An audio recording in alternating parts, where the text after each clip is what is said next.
festival. You know, that's good news. And coming from California, I mean, my God, I mean, it's just, to me, that making any news at all, if we can. No, that's great. That's great. And I'm sure folks will attend that. Marcellus in Tennessee, you're on the air. Go ahead. Alex, man, thanks for having me on the line, dog. Hey, like when 9/11 happened, I was in 4th grade. I remember the teachers stopping class and putting up the news broadcast of what was happening and all of that. They showing people jumping out the buildings. They zooming in on the people. I'm like... Psychological trauma, psychological warfare, trauma-based mind control. In fact, I've talked to troops who, before the planes hit, they were all brought in to conference rooms, and then as it happened, they flipped the TVs on. I mean, you talk about a psyop. Sorry, go ahead.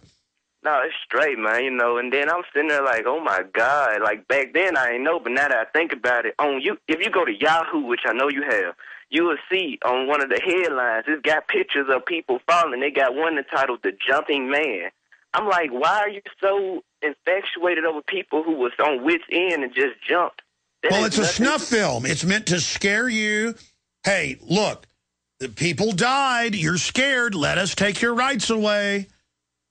Right, that's exactly what it seemed like they trying to do. And I got this issue right here, Alex, and I want you just to elaborate on it, because you know, how come people will listen to some stuck-up, uppity dude wearing a suit, knowing he reading a teleprompter or something written in front of him? I call a script. You know, these prostitutes. They'll listen to them on fake news, that's Fox News, fake news, but won't listen to somebody who they live with, who knows what they're talking about, or won't even listen to someone who's actually got facts and proof. They're called a liar. They'll be called conspiracy theorists. They call terrorists. I do not understand it. People think I'm going crazy because I'm trying to tell them what's really happening. But tell you what, stay there. I want to come back to you, and I'll try to answer your question. A very wealthy U.S. citizen is predicting that in 2011, we will witness the most important day in America in more than 50 years. He says it will change everything about our lives. The way you shop, travel, invest, educate your children, and even how you take care of your health and your own family. Now, this man has made some outrageous predictions over the years. The crazy part is, he's usually right. You see, he predicted the collapse of GM, Fannie Mae, Freddie Mac, and America's biggest mall owner, General Growth Properties. In fact, Barron's called his work a dire prophecy. Recently, he created a video, which you can watch online for free, detailing his biggest and most important prediction yet. And it's a real eye-opener. I can't stress this enough. You should at least watch this free video online today. He explains everything you need to know, including simple steps you can take to protect yourself. You can find the video at www.endofamerica3.com. That's endofamerica, the number 3.com. Watch the free video at www.endofamerica3.com. That's endofamerica3.com. This is Alex Jones with 5 good reasons you should consider buying a solar power generator. Number 1, new climate legislation could easily double or triple your electric bill. Number 2, our new energy czar wants to control how much power your electric company allows you to have. It's true. Total government control of electricity in the name of smart grid technology is coming. Number 3, in some areas of the country, the power grid is dangerously overloaded. And now new socialist legislation is only compounding the problem. Number 4, dangerous weather is always a threat to local grids. Every year, thousands of families lose their power from weather-related outages. Number 5, a solar power generator provides powerful backup insurance and peace of mind. Folks, I really believe in the solar power generators offered by Solutions from Science, one of my oldest sponsors. You can get more information at www.mysolarbackup.com. That's mysolarbackup.com. Remember, the government doesn't own the sun, so go to mysolarbackup.com or call 1-877-327-0365.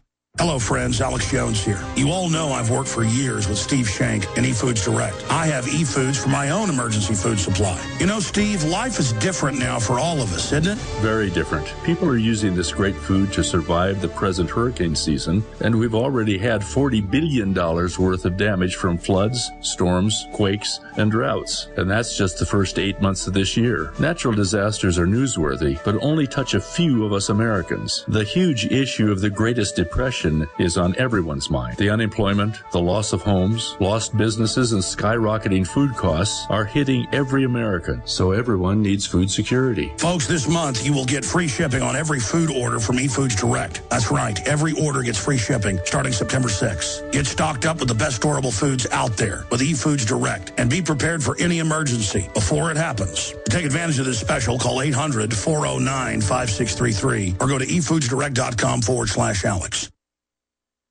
He's the T-Rex of political talk. Alex Jones on the GCN Radio Network. Ron Paul, in the poll conducted by NBC News, now has 57.7% of the votes a day and a half after the debate.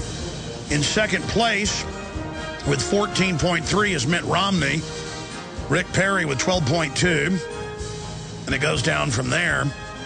Bachman with 1.8. So there you have it. And Ron Paul has won the majority of straw polls. He's come in second place. He is probably the leader.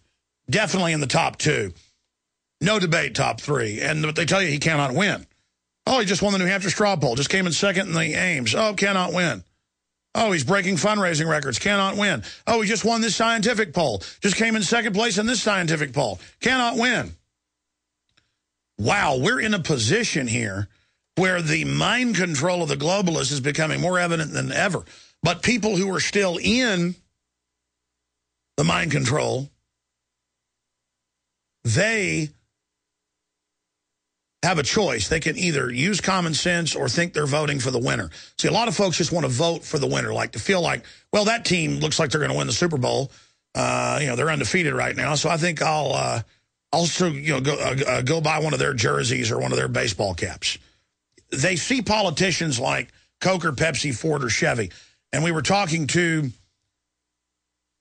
Marcellus in Tennessee, and then I'm going to go to other callers after he has a chance to comment on my answer. And he was saying, why is it that people will listen to some painted trollop or some newsman in a $2,000 suit and a fancy tie reading off a teleprompter, a script, and take that as credible, but then laugh at their friends and family?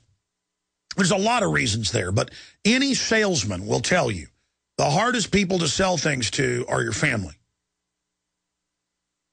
because they don't respect you. There's an old saying, familiarity breeds contempt. Absence makes the heart grow fond. And even if you are seen as the leader of your family, when you're selling something or you have an idea, they have seen you stumble. They've seen you make mistakes. They've seen you get angry. They've seen you brushing your teeth.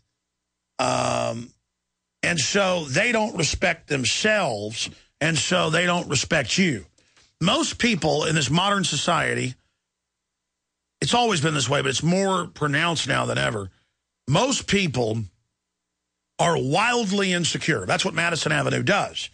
They say, you're ugly, you're fat, we've got products to sell you. Or terrorists are going to get you. We're selling you tyranny. Buy it. They're selling this insecurity. Okay? And they sell false insecurities. The best sales pitch is for things that are actually good, but the system's always trying to sell things that really aren't needed. So they take the female form that's natural, that's voluptuous, that in university studies and in marketing studies, men really want a voluptuous Marilyn Monroe. They don't want the 90-pound woman who's bulimic and heroin chic. That may be what the gay men designers are into, because they look like an 18-year-old man with a wig on. That's what some of these women look like, with big knobby knees and the rest of it. But that's their particular view. So the social engineers pick that idea and sell that, so women then feel insecure, and it compounds. Women then grow up hearing their mothers, hearing their grandmothers do nothing but talk about their weight and nothing but talk about how they look. So see, now it's only about image, and they take vain ideas of shallowness The only happy old women you find are old women that really love their grandchildren or are into painting or into bird watching. Women either get, just like men, either get greater and better, or they just degenerate into bitterness. It's the same thing for men. Hey, if you don't have a goatee and a shaved head and a bunch of tattoos and act tough to people, you're not a man. I'm not saying you're bad if you got tattoos and got a shaved head and a goatee. The point is that they sell that idea to men. Okay? And you got to strut around all day and act tough. Well, why don't you try to go get in some police face